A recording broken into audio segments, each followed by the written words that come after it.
Okay, so a couple weeks ago, when we did our weekly text prayer thing where we all pray together, I sent it out, and someone texted in something that struck me. And it struck me because I don't hear this question often enough. And I thought, this needs to be asked more often. So here was the question. They said, will you please pray? So it was a prayer request. Would you please pray that God would show me how to share my faith?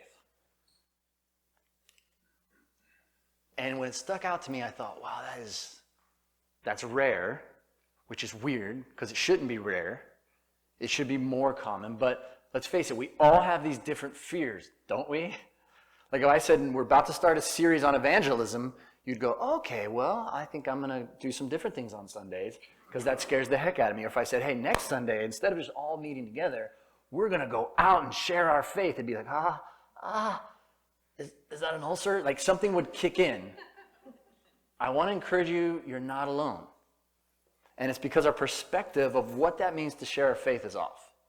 So recently there was these group of seminary students, male, female, all different ages, but seminary, if you don't know, is where people go to study how to do ministry. So a lot of it's theology, some of it's practical. In fact, one guy that we interviewed to be a youth director for us said, so do you have to go to seminary? How does this work? Like they didn't know how it worked at all. And so this study of seminary students who we think kind of like they're different than the rest of us, right? Do you think that sometimes? They were interviewed and questioned about their faith and about sharing their faith. And they were very transparent. And so about 5 to 10% of them, it was part of their weekly, part of their lifestyle. Like they were just excited to share their faith with others. They were walking with non-believers. They were leading people to Christ. This is in seminary. Only 5 to 10%. And I think that was probably a little generous. But these were the issues they said they had. Everybody else, these were their issues. I'm assuming these will be fairly familiar to all of us. These others said, look, we have few contacts with non-Christians. Like we just don't, we're not there. We don't hang out with them. They also said, we don't desire to be trained or have help in this so that we can relate better to non-Christians. I don't even think about it. I don't think like, oh, someone needs to help me to figure out how to do this. Because they just hang out in their little Christian pods. They probably would not bring their unsaved friends to most church functions. So even those that did have friends that weren't of faith, they're like, I'm not taking them to any church things. They don't want to learn how to evangelize or share their faith. Most of them said they feel they should lead people to Christ, but they do not want to give much time and energy to it. And then the other main response they had was their prayer concern is high, but they don't spend much time actually praying for people that don't know the love of God. The thing about this sharing of faith is that we all share those things. We all share that awkwardness, right? So what I want us to do is, and I told you I was going to get you back, so I'm getting you back right now. Of these 6, I want you to think through them, and I want you to think, which ones can you relate to the most? Now, underneath this is fear of rejection, fear of being weird, fear of turning them off, fear of not having the answers. It's a whole lot of fear. It's not so much disinterest, but we'll get into that over the next couple weeks. But we share these, and I want us to realize that you're not alone. And so get in groups like 4 to 5, and I want you to do this. I want you to, which of these 6 areas can you relate with? Because I know we all can relate with at least one of them. So turn your chairs, 4 to 5, however you want to do it, and try to answer that. Like, of these 6, which can you relate with? All right? So I'll give you a few minutes. You don't have to share, of course, in those groups. Introduce yourself, and then I'll pull us back together. Before we get too deep in this, I want to share with you why I think this is important and why it matters to me on a personal level that we share our faith. We'll talk about this a few times. Well, let me save that for the end of what I'm going to share here. So I came to faith because of other people. And most of them had no idea they played a part in it. I think of Carrie Cutler, who when I was in high school. I think of my buddy Brent Strawn. I think of this youth pastor, Mark Counter. I think of the Hicks family, my other friends, and their whole family that kind of like pulled me in and adopted me. A guy named Peter Rubakava and Dana Walling. And that's just a few of the people. And like I said, most of them, they weren't intentionally trying. Some of them had no idea. They were all imperfect. They were all messed up to one degree. And yet God used them to move me to see Jesus more clearly. They didn't evangelize like we think. Now, maybe I say that word and it means nothing to you, but usually when you hear that word, it's like, ugh, because it comes from a different place. And so when I came to faith, though, it was so exciting to me because everything fell into place. And I had all the other things a teenager was supposed to have, the things you're supposed to aim for, like get good grades, be popular. I'm a competitive person, so I needed to gain all those things. And I had them all, and yet I knew, wait, something's not right. And so the Lord was calling me, and He used these people to move me to get a clearer picture of Jesus. And even at that point, I didn't quite know what was happening. That's at least how I see how it works most of the time. And so my buddy Brent had this youth group, and they played basketball. And so I went because of the basketball and the volleyball or whatever sports were going on, because I just love sports. And then when I started to be able to see Jesus, just a sliver of who He was, then I got all excited. I started bringing everyone from the high school. I wasn't evangelizing. I didn't think I was. I was just like, other people should have this. This is amazing. It didn't feel like religion to me, because that's one of the reasons I never wanted to go to any of these churches that I was invited to. Hey, you want to come to youth group? Yeah, no. Because it was like, oh, I'm going to do something that I'm not familiar with. But I was so excited about this idea of who Jesus was, and as I read through His teaching, I'm like, does not everybody know this? Like, I couldn't ever find anything wrong. Like, my heart said yes, yes, yes, yes, on everything He said. And so the youth group went from like 10 people to like 60. And you'd think, oh, he must have the gift of evangelism. No. I just wanted people to see this, and I just started saying, hey, come on, let's go play some basketball. Let's do this. Because it fit. It fit for my friends, and so I'd bring them. And then when I finished high school, I was like, all right, I'm going to go be a transient missionary to teenagers because they need to know about this. And so I went to a Christian school because I figured that's what you're supposed to do. And my dad's like, what are you doing? Why are you going? You could be going to these schools and these schools. So we never saw eye to eye on any of that. But I wanted people to know. And so I went to the school, and then I started coaching after college at this inner city school, San Diego High School, coaching football, which I had no idea how to coach, but I figured I just want to be around these teens, and I didn't go around going, hey, Pernell, here you go. Hey, do you know about Jesus? Let me talk to you about Jesus. Like, it wasn't like that, because that's just weird, right? You have to know your audience. You have to know who people are, but I just felt like show up. Just show up in people's lives. And then that ended up over several stages. My wife and I, we ended up doing Young Life, which was doing cardinational ministry. Go out where teenagers are at and just be with them. And then through your life, and then you give them opportunities, things that fit.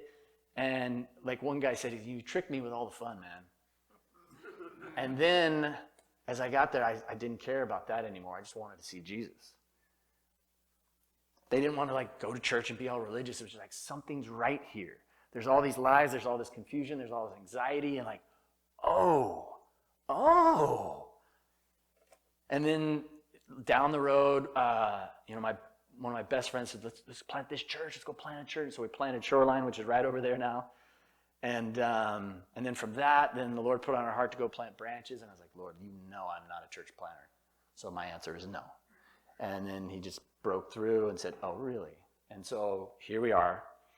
And so during this period of time, I've been to like over 50 countries on 6 of the 7 continents, either teaching, running camps, whatever, just to share this good news of Jesus. But this has been proven time and time again with studies. Only 5 to 10% of people are given the spiritual gift of evangelism. And I know I'm not that guy. And yet God's called me into this, and yet I don't have that spiritual gift. And there's people I know that have it. There's people that you're like, I don't know what's happening. I don't even know why these people are talking to you. In fact, my buddy George, who's right down there, when we planted Shoreline, I said, look, stop being in the office. Just go walk up and down Del Mar. I don't know what it is, but you just like talking to people. And you talk to them, and they ask you questions, and the next thing you know, they're like, hey, what's this? Huh? And they're talking about Jesus. That's not me. And my guess is, if there's someone here with that gift, there's only like 2 or 3 of you. But we all play a part in this. This church was planted for that reason. A church for people who don't go to church. That's what we told people all the time. But when we talk about evangelism, none of us want to do that because it's been distorted. It shouldn't be awkward. It should be natural. Just like I shared with you in my life, it should be natural because you're excited and you want people to know. And if you're not excited, then don't get involved in it. Then it's just weird, right? It's like being all excited about Nutella, but you can't stand it. And someone's like, well, you got to tell people about Nutella. You should really try this Nutella. It's really good. Hey, I can buy you some. I can take you to the grocery store, whatever. Why? So the reason it's so awkward is because our perception of what it is off. And so over the next few weeks, I want us to take a look at this and try to be reminded of what it means to share our faith. And so whatever preconceived notions you have, like just put them aside and let's start fresh. And what I want to do is I want to start with why does it matter to God? Like it's easy for us to go, well, because we're told we're supposed to do these things. Let's look at the heart of God. And as we talk about all the time, the actions of God determine the words of God. They interpret the words of God. So let's take a look. So if you have your Bibles, open them up to Luke chapter 15. So have a phone, have whatever. I just want you to have it there so that maybe later you'll look at it again. And of course, we always talk about being in God's Word. So what's happening here in this context, as we see, is Jesus is out there.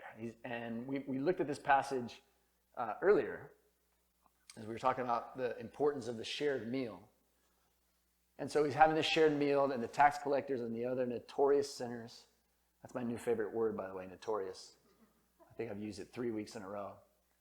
They often came to listen to Jesus teach. And this made the Pharisees and the teachers of religious law, complain that he was associating with such sinful people and eating with them. Because when you eat with someone, you're accepting them, you're valuing them, you're saying, I want to pursue friendship.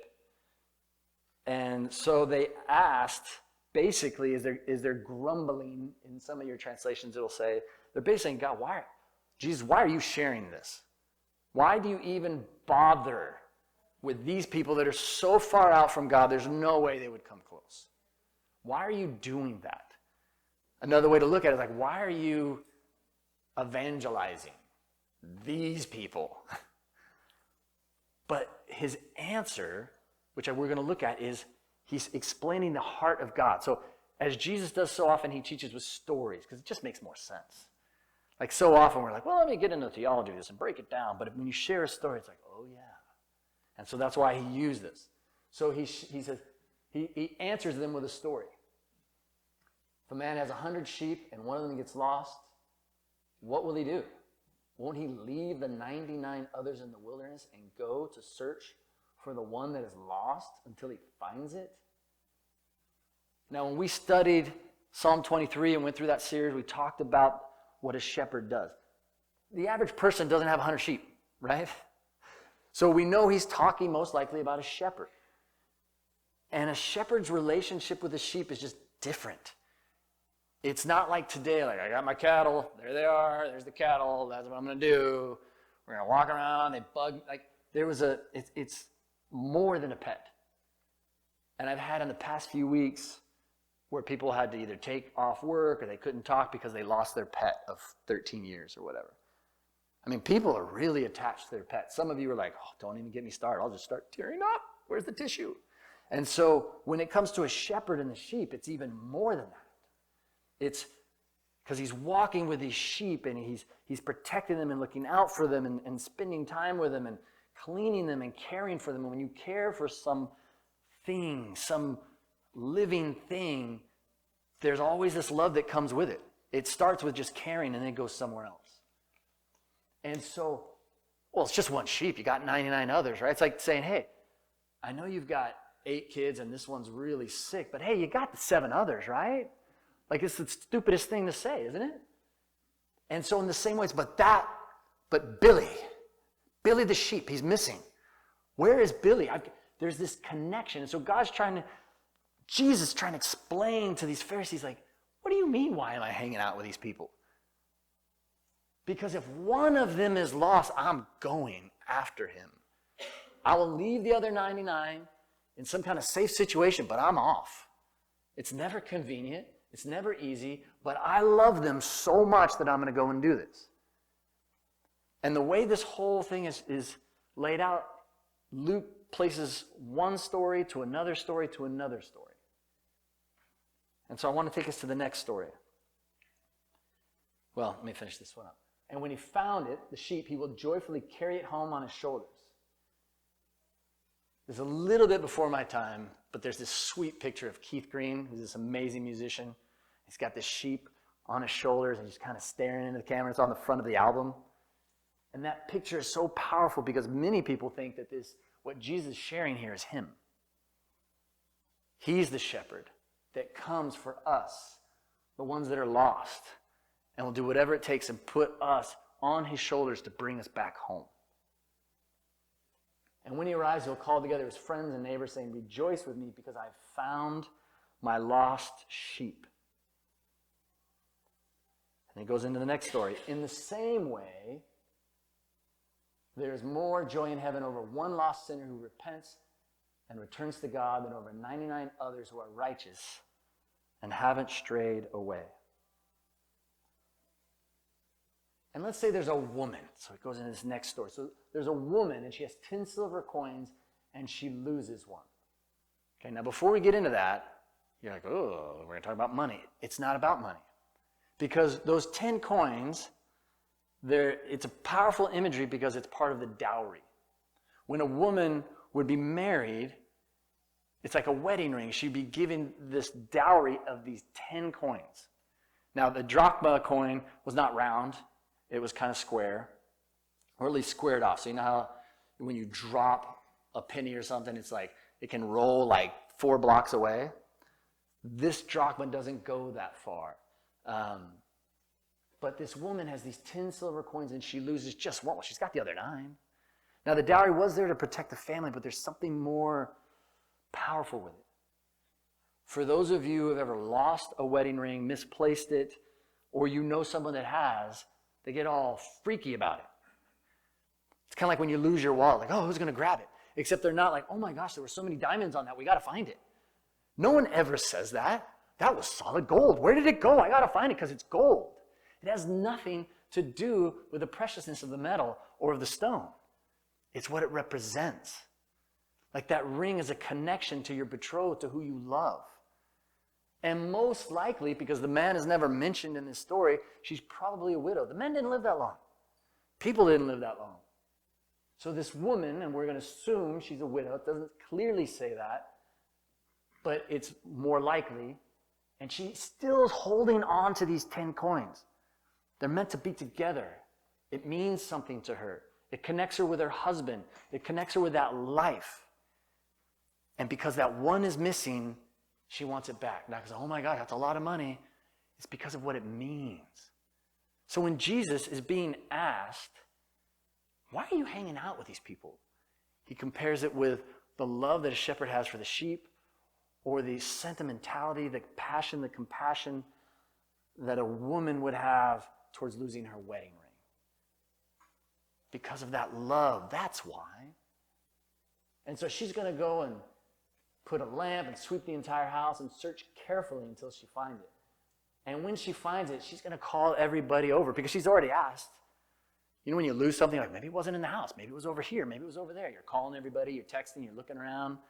You're on the beach with a little thing, looking through the sand. Whatever it takes, you want to find it. But it's not because of the value of the matter. It's because of the love. Those coins are a symbol of love. That sheep, that connection, it's like, I care for these animals. They're my animals. I love them. I will do whatever it takes. I will risk my life. That's why Jesus goes to all this effort. And there's something else that happens here in the next verse that really stuck out to me. In the same way, there's joy in the presence of God's angels when even one sinner repents. And as we'll talk about with that word repents, that means to change their life. To change the way you think, to change your mind. And when you change your mind, your life changes with it. The angels are not mentioned that often in the Bible, in the New Testament. They just aren't. There's a couple times where they're mentioned, and yet Jesus brings them up here. And the angels are in the presence of God. And they get to be in his presence, and they don't just float around with harps in the clouds that we talked about when we talked about heaven. There's activity. And yet, when your life changed, or if your life changes, because we know that not everyone here has made that decision to follow Jesus or to accept this faith, this goodness, but when they do, the angels stop what they're doing and celebrate. There's joy in the presence of God's angels when even one sinner repents. So it's time for us to step back and to revisit this subject of sharing our faith, of what it means for someone to come to faith and what that means. Because it's the beginning of a changed life. That's really what Jesus was doing, coming to change lives. Because when they come to know him and they can see clearly God's redemptive, sacrificial love, which none of us think we deserve, but yet when you just stare at it long enough, you're like, oh my gosh, this is for me? And then every day that you're walking with him, it unfolds. And out of that joy, you want to share it with others. It should be natural. So evangelism shouldn't be this weird, awkward thing. It should be normal. We've talked about it before. If there's something you're excited about, you can't help but tell others. Now, excitement doesn't mean you always dance or you want to yell or scream. It could be a subtle, like, people should know this. Like if there's a medicine that took away a pain in your particular joint. Oh my gosh, why do people not know about this? And yet, when it comes to this idea of sharing faith, we think, oh, that's for someone else. I just can't do it. It's just weird. But we all can play a part in this. And as the community of faith, I want us to revisit what this looks like. It's time for us to step back because, as we said, angels are in the presence of God 24/7. They stop what they're doing. For us, as we start to look at who Jesus is, we look at God, we look at our faith, then we want to share it. But most of us don't know how. So we're going to get into that. We're not going to talk about strategies. We're going to talk about just, we all have a different voice. We all have different gifts. We all play a part in it. And so we want to look at the different ways that we can all participate in making it easier. And I'll tell you this right off the bat. Most people do not want to come to church. That's probably not the first step. We'll talk about what that first step is, but we need to remember why we're doing this. It's out of love. So I've been trying to hammer it home over and over and over again. What is the mission of Branches? I'm going to give a 1, 2, 3, and let's see if you guys can all say it at the same time. Probably won't, so I'm not expecting that, but I just want it to be one of those things that's hammered home so we have no confusion. So on 3, it should be nice and simple. If you don't know, don't bother. I don't want to embarrass anybody. 1, 2, 3.